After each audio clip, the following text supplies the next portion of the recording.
Hello friends, तो आप सब कैसे हैं। आप सभी का ऑल गुड चैनल पर स्वागत है। फ्रेंड्स, आज मैं आप लोगों के लिए फिर से एक बहुत ही अच्छी कहानी लेकर के आया हूं और ये एक मोरल स्टोरी है।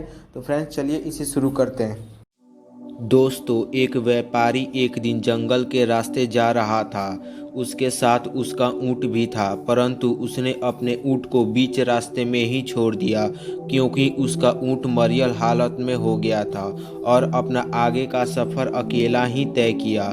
ऊँट जंगल में भटक कर इधर उधर से कुछ भी खाकर अपने आप को स्वस्थ कर लेता है और खुशी से रहने लगता है। शेर, लोमड़ी और कौवा ये तीनों एक संग होकर उसी जंगल में रहा करते थे। जब वे ऊँट के बारे में जाने तो उन्होंने इसके बारे में जानकारियाँ इकट्ठी की और एक दिन उस ऊँट से मिलने गए। ऊँट उन सबको अपने साथ हुए घटना के बारे में बताया और वे सभी ऊँट के अच्छे दोस्त बन गए और साथ रहने लगे। एक दिन जब शेर एक हाथी का शिकार करने गया तो वह उस हाथी से बुरी तरह मार खाया और घायल हो गया और अपने गुफा में छुपकर रहने लगा।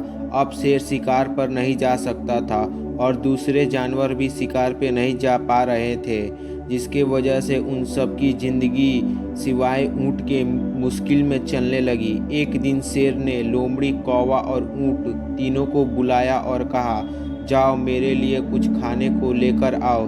लोमड़ी, तुम पूर्व की ओर और कौवा तुम पश्चिम की ओर और ऊँट तुम दक्षिण की तरफ जाओ। तुम सब खाना जरूर लेकर आना। जाओ अब तीनों। वे तीनों अपने बताए हुए दिशा में चले गए, पर उन्हें कुछ भी खाने पीने का सामान नहीं मिला और वे फिर वापस उसी जगह पर मिले। शेर बहुत गुस्से में था। तभी कौवा आगे आता है और कहता है, मैंने सभी जगह खाना खोजा पर आपको संतुष्ट कर सकूं ऐसा कुछ भी नहीं मिला, इसलिए आप मुझे मार कर खा सकते हैं। तभी लोमड़ी बोलती है, मेरे सरकार, ये कौवा बहुत ही छोटा है, इससे आपकी भूख नहीं मिट पाएगी। शायद आपकी भूख मैं मिटा पाऊँ, इसलिए आप मुझे मारकर खा लीजिए।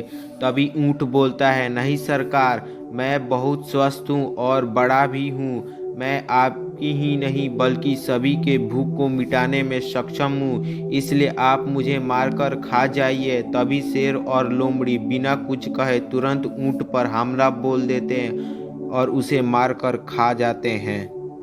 दोस्तों, हमें इस कहानी से यह सीख मिलती है कि कभी भी किसी अनजान से दो मीठी बातें कर लेने के बाद उस पर ज़्यादा भरोसा नहीं करना चाहिए, खास करके जब आपको उसका पेशा मालूम हो। भले ही वह कितना ही अच्छा क्यों ना बने, वह अपना पेशा कभी नहीं छोड़ेगा, जैसे कि शेर और लोमड़ी ने ऊँट के साथ किया। दूसरा, अगर कोई तुम्हारी थोड़ी मदद कर देता है तो तुम भी उसका उपकार मानो और समय पर मदद करना, पर आसान के बोझ में इतना मत दब जाना कि सामने वाले के चक्कर में अपना सर्वस्व लुटा देना, जैसे कि ऊँट ने किया।